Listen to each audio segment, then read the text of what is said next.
మాజీ మంత్రి YCP fire brand Kodali arrest వార్తలపై పోలీసులు రంగంలోకి దిగారు. 2 రోజుల క్రితం కొడాలి కోల్కతాలో అరెస్ట్ అయ్యారని, ఆయన కొలంబో వెళ్తుండగా ఎయిర్పోర్ట్ లో పోలీసులు అడ్డుకుని అరెస్ట్ చేశారని సోషల్ మీడియాలో పెద్ద ఎత్తున ప్రచారం జరిగింది.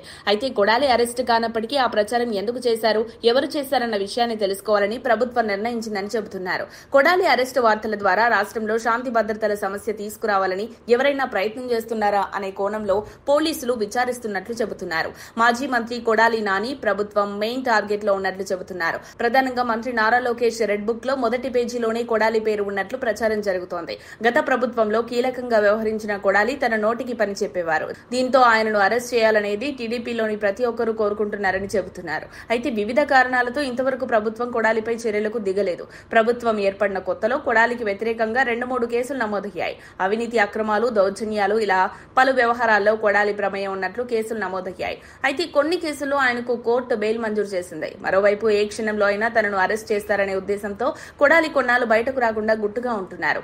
ఎన్నికల్లో ఓడిపోయిన ఏడాది కేవలం 2-3 సార్లు మాత్రమే ఆయన విజయవాడ వచ్చారు. ఎక్కువగా హైదరాబాద్ లోనే గడుపుతున్నారు. ఇదే సమయంలో ఆయన సహచరుడు వంశీ అరెస్ట్ అవడంతో కొడాలి ఆందోళనకు లోనయ్యారని చెబుతున్నారు.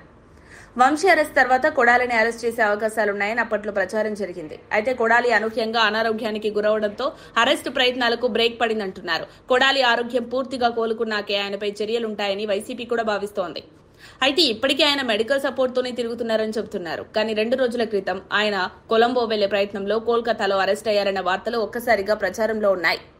ఏపీ పోలీసులకు సంబంధం లేకపోయినా ఈ వార్తలు ప్రచారం అవ్వడం వెనుక ఎవరైనా కుట్ర పన్నారా అనేది ప్రభుత్వం తెలుసుకోవాలని అనుకుంటోందని అంటున్నారు. దీంతో వార్తలు ఎక్కడి నుంచి వచ్చాయని తెలుసుకోవడానికి పోలీసులు రంగంలోకి దిగారు. సాంకేతిక ఆధారాలను విశ్లేషిస్తూ పలువురి అనుమతులపై నిఘా వేసినట్లు చెబుతున్నారు.